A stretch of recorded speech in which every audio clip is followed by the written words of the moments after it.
ఇక ఏడాది లక్షకు పైనే హుస్సేన్ సాగర్లో విగ్రహాలు నిమజ్జనం కానున్నాయి. మరోవైపు ఈస్ట్ జోన్ పరిధిలో నిమజ్జనానికి పెద్ద ఎత్తున ఏర్పాట్లు చేశారు. రాచకొండ పరిధిలో ఉండే విగ్రహాలు ఈస్ట్ జోన్ మీదుగా హుస్సేన్ సాగర్కు వెళ్లనుండడంతో పోలీసులు గట్టి భద్రతా ఏర్పాట్లు చేశారు. ఇతర జిల్లాల నుంచి అదనపు సిబ్బందిని రప్పించామని అన్నారు. సీసీ కెమెరాల ద్వారా పరిస్థితిని ఎప్పటికప్పుడు మానిటరింగ్ చేస్తూ ప్రశాంత వాతావరణంలో నిమజ్జనం ఉత్సవాలను ముగించేందుకు ఏర్పాట్లు చేశామంటున్న డీసీపీ బాలస్వామితో మా ప్రతినిధి Manikanta face to face. Bhagyanagaram వినాయకుడిని నిమజ్జనానికి సిద్ధమైంది. ఇప్పటికే పోలీసులు పెద్ద ఎత్తున ఏర్పాట్లు కూడా చేస్తున్నారు. ఎలాంటి ఇబ్బందులు తలెత్తకుండా అన్ని శాఖల సమన్వయంతో ఏర్పాట్లు చేస్తున్నట్లుగా ప్రస్తుతం మనకి సమాచారం అందుతుంది. ప్రస్తుతం మనతో పాటు ఈస్ట్ జోన్ డీసీపీ బాలస్వామి అయితే ఉన్నారు. ఈస్ట్ జోన్ పరిధిలో ఇప్పటి వరకు ఎన్ని విగ్రహాలు నిమజ్జనమయ్యాయి, రేపు ఎన్ని విగ్రహాలు నిమజ్జనం కాబోతున్నాయి మొదలైన విషయాలు ఆయన మాటల్లోనే తెలుసుకునే ప్రయత్నం చేద్దాం. సార్ చెప్పండి, ఇప్పటి వరకు మీ పరిధిలో ఎన్ని విగ్రహాలకు నిమజ్జనం పూర్తయింది, ఇంకా ఎన్ని విగ్రహాలు ఉన్నాయి? మనకు ఈస్ట్ జోన్ పరిధిలో దాదాపు రిజిస్టర్ అయిన వినాయక విగ్రహాల సంఖ్య దాదాపు 2378 ఉన్నాయి. ఇందులో ఇప్పటి వరకు 8 డేస్ వరకు దాదాపు 472 వినాయక విగ్రహాలు నిమజ్జనం కావించబడ్డాయి. రిమైనింగ్ ఉన్నటువంటి దాదాపు 1700 విగ్రహాలు అనేటివి నెక్స్ట్ జరిగేటువంటి 3 డేస్లో నిమజ్జనం అయ్యే అవకాశాలు ఉంది. దీనికి సంబంధించి ఈస్ట్ జోన్ పరిధిలో పోలీసుల పరిధిలో పకడ్బందీ చర్యలు తీసుకోవడం జరిగింది.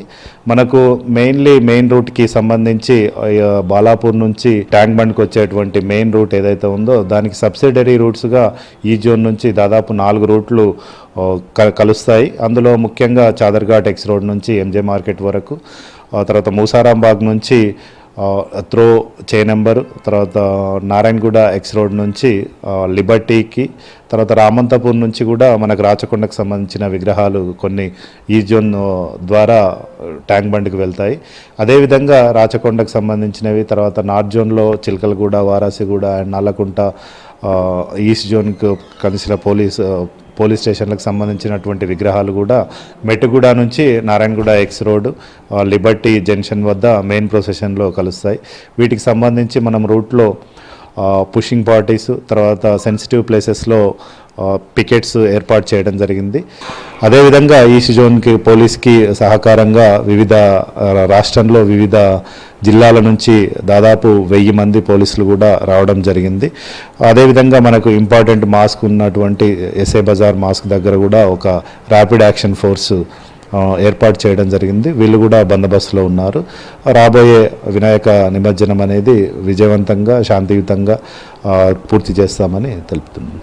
సార్, ప్రత్యేకంగా ఏమైనా కమాండ్ కంట్రోల్ని ఏర్పాటు చేశారా? సీసీ కెమెరాలను పరిశీలించడం కానీ ప్రత్యేకంగా ఒక సమన్వయ కమిటీని ఏర్పాటు చేశారంటున్నారు. సో ఆ కమిటీలో ఎవరెవరు ఉంటారు, ఏ విభాగాలకు సంబంధించిన వాళ్ళంతా మానిటరింగ్ చేస్తూ ఉంటారు? మనకు హైదరాబాద్ మొత్తం జరిగేటువంటి వినాయక విగ్రహాల్లో కమాండ్ కంట్రోల్ అనేది ICCCలో ఏర్పాటు చేయడం జరిగింది. అక్కడి నుంచి our Hyderabad honourable CP sir monitor చేస్తారు. దీనికి సంబంధించి వివిధ డిపార్ట్మెంట్ల నుంచి GHMC, R&B అండ్ అదేవిధంగా మున్సిపల్, రిమైనింగ్ అదర్ డిపార్ట్మెంట్స్ నుంచి కూడా ఉంటారు. దీనికి తోడు మా వినాయక విగ్రహాల నిమజ్జనంలో సహకరించడానికి Hydraa, DRF, fire, everyone is participating. వాటికి సంబంధించి మానిటరింగ్ అనేది ICCCలో కమాండ్ కంట్రోల్ సెంటర్ నుంచి మానిటర్ చేస్తారు.